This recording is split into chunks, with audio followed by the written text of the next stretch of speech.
Hello everyone, welcome to historian Jitu platform. आज हम रेखा गुप्ता जी के बारे में बात करेंगे जो आज सीएम बने हैं दिल्ली के। इस वीडियो में मैं आपको बताऊंगा उनकी अर्ली लाइफ क्या थी, कहाँ से बिलोंग करते हैं, उनकी शिक्षा कैसी हुई, शिक्षा के दौरान वो किस कॉलेज से पढ़ रहे थे, वो स्टूडेंट लीडर कैसे बने, है ना, फिर वो डूसू के प्रेसिडेंट कैसे बने, उसके बाद काउंसलर्स कैसे बने, 2-3 बार काउंसलर रहे, फिर साउथ दिल्ली म्यूनिसिपल कॉर्पोरेशन के चेयरमैन भी रहे, मेयर भी रहे, और उसके बाद एमएलए बने। और एमएलए बनते ही उन्होंने 19 तारीख की मीटिंग में उनको डिसाइड किया गया कि वो दिल्ली के नए चीफ मिनिस्टर होगी। बहुत बड़ा डिबेट चल रहा था और कैसे चीज़ें होगी, है ना। मीडिया 10 दिनों से पीछे पड़ी हुई थी कि वास्तव में दिल्ली का सीएम कौन होगा। बहुत सारे नाम सामने आ रहे थे, बट फाइनल नाम जो है 19 तारीख को शाम को पता चला कि रेखा गुप्ता जी सीएम बनने वाली है। तो चलिए हम डिटेल में बात करते हैं कि रेखा गुप्ता जी कौन है, उनकी क्या लाइफ है, उनकी पृष्ठभूमि क्या रही है और उनकी इम्पोर्टेंट क्या एक्टिविटीज़ रही है पुराने पिछले 10 से 15 सालों में, जिसके बारे में हम जान सकते हैं कि कैसे रेखा गुप्ता जी सीएम चुनी गई। तो उनके आज के वीडियो में हम उनके प्रीवियस लाइफ के बारे में ही बात करेंगे और फिर किसी और वीडियो में उनके और काम पे बात करेंगे। चलिए, तो हम उनके वेबसाइट से एक नॉलेज लेते हैं और उनके वेबसाइट के द्वारा ही बात करना चाहते हैं कि किस तरह से हम उनके बारे में जानते हैं। तो ये उनकी वेबसाइट है, इस वेबसाइट से पता करते हैं कि रेखा गुप्ता जी क्या है, उनके बारे में क्या हम जानते हैं। तो सबसे पहले इनका जो आप देखेंगे टाइटलाइन देख सकते हैं, काम ही पहचान, निरंतर विकास मेरा प्रयास। और रेखा गुप्ता जी पहले जो निगम पार्षद के वार्ड नंबर 56 के शालीमार बाग भी में पार्षद हुआ करते थे। लास्ट टाइम इसी टाइम ही उन्होंने इलेक्शन जीता है एमएलए का। अगर मैं इनके बारे में बात करें तो इनके कुछ पिक्चर्स है पुराने, जिसमें आप देख सकते हैं कि जब डूसू के प्रेसिडेंट हुआ करते थे तो उस समय से ये चीज़ें। तो 30 वर्ष का इनका राजनीतिक सफ़र है। देखते हैं थोड़ा डिटेल में कि क्या क्या इनकी राजनीतिक सफ़र में हम जान सकते हैं। जो 30 वर्ष की बात करें तो सबसे पहले दौलत राम कॉलेज छात्र संघ की सेक्रेटरी बनी 1994 में। फिर 1995 में दिल्ली विश्वविद्यालय छात्र संघ के केंद्रीय सेक्रेटरी बनती है। 96 में दिल्ली विश्वविद्यालय छात्र संघ की अध्यक्ष भी बनी और 2002 में ये भारतीय जनता युवा मोर्चा के प्रदेश मंत्री बने। फिर भारतीय जनता युवा मोर्चा के प्रदेश सचिव भी 2006 में बने। फिर 2007 में निगम पार्षद चुने गए उत्तरी पीतमपुरा वार्ड नंबर 54 से। फिर 2007 में ये महिला कल्याण एवं बाल विकास समिति के अध्यक्ष भी बनते हैं। 2009 में ये दिल्ली प्रदेश महिला मोर्चा के महामंत्री थे। फिर भारतीय जनता पार्टी के राष्ट्रीय कार्यकारिणी सदस्य बने 2010 में। फिर 2012 में उत्तरी पीतमपुरा वार्ड 54 से दूसरी बार निगम पार्षद बनी। 2012 में ये अस्थायी समिति दिल्ली नगर निगम के उपाध्यक्ष भी थी और राष्ट्रीय महिला मोर्चा के मंत्री भाजपा में 2013 में बनी। 2015 में ये शालीमार बाग विधानसभा के भाजपा प्रत्याशी रही। फिर राष्ट्रीय महिला मोर्चा के फिर से सदस्य कार्यकारिणी बनी भाजपा के 2019 में। फिर शालीमार बाग विधानसभा के 2020 में भाजपा प्रत्याशी थी और फिर बाद में महिला मोर्चा के फिर से और बीजेपी उत्तर प्रदेश महिला मोर्चा के प्रभावी भी रही है।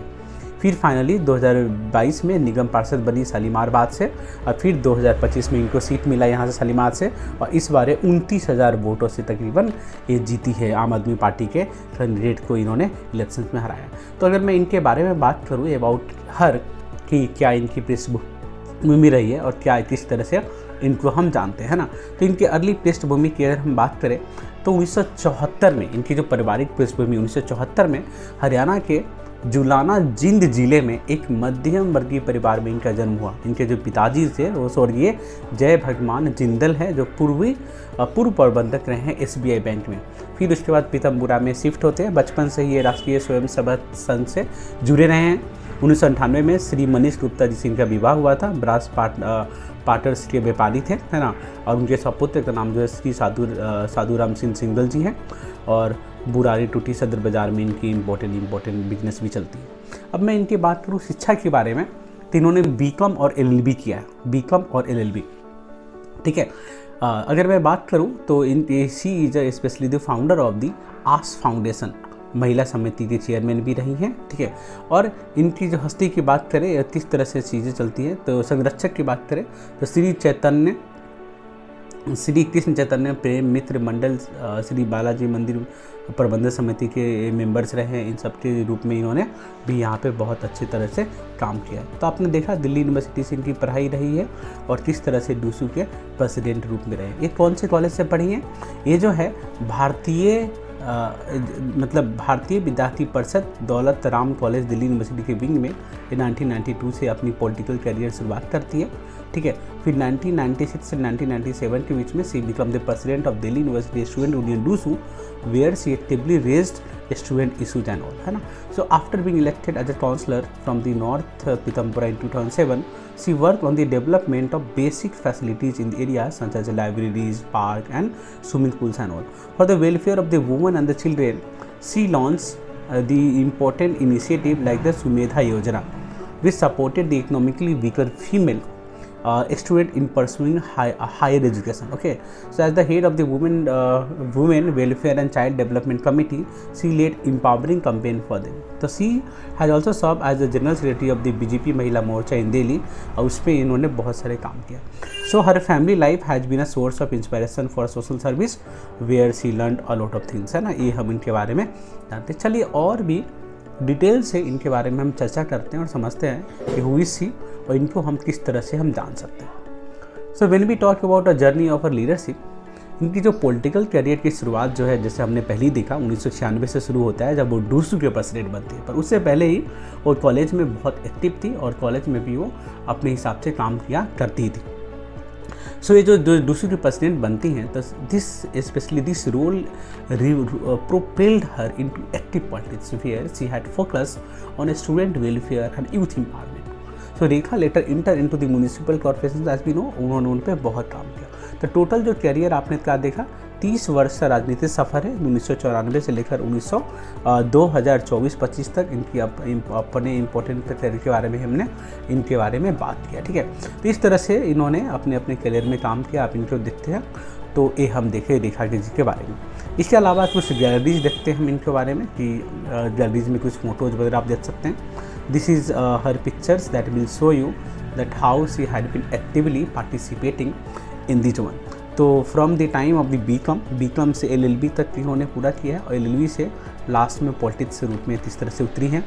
तो इनकी जो पॉलिटिकल कैरियर है ना, चाहे हम स्टूडेंट पॉलिटिक्स की बात कर ले या फिर हम काउंसलर के रूप में रिफॉर्म्स, एजुकेशन रिफॉर्म्स की, लाइब्रेरी की बात कर ले, है ना, या तो BJP महिला मोर्चा की बात कर ले, उस दृष्टिकोण से इन्होंने बहुत ही अच्छा काम किया. सारे पिक्चर्स आपको दिखाएंगे किस तरह से पीतमपुरा हैदरपुर में ये काम करती रही है अपने 20-25 साल के राजनीतिक कैरियर में, ठीक है. तो इनकी जो इम्पोर्टेंट जो नारा भी था, अब नहीं सहेंगे बदल की रहेंगे, nothing speaks louder than the result that we have brought to life in the past years, vote for world, vote for change, है ना. इसके हिसाब से इन्होंने चीर बनी. तो हमने देखा इनकी जो राजनीतिक कैरियर है, इसके बारे में थोड़ा ब्रीफ एनालिसिस हमने किया. और अब तो कोई भी डाउट हो तो हम देख सकते हैं. इनके दूसरे जो काम हैं उनके बारे में कुछ और भी वीडियोज में बनाऊंगा, उस वीडियो में हम इनके बारे में और भी चर्चा करेंगे, है ना. तो इनकी टोटल करियर रही है दौलत राम कॉलेज से लेकर 2022 तक, है ना, और फिर 2025 में फाइनली ये चुनी गई. आज 12:00 में दिल्ली के नए चीफ मिनिस्टर के रूप में शपथ ग्रहण समारोह होने वाला है रामलीला मैदान में, और आज से दिल्ली के नए मुख्यमंत्री होंगे. हम आशा करते हैं कि इनके जो कैरियर है, इनके कैरियर में जो भी इनके जो टेन्योर्स है चीफ मिनिस्टर का, उसके बाद में जो फ्यूचर्स होंगे उनके लिए हम इनको बहुत बहुत शुभकामनाएं देते हैं. और we wish that her career as a chief minister will be very bright and successful in Delhi, and this will help the people of Delhi also. Okay, so thank you for watching this video.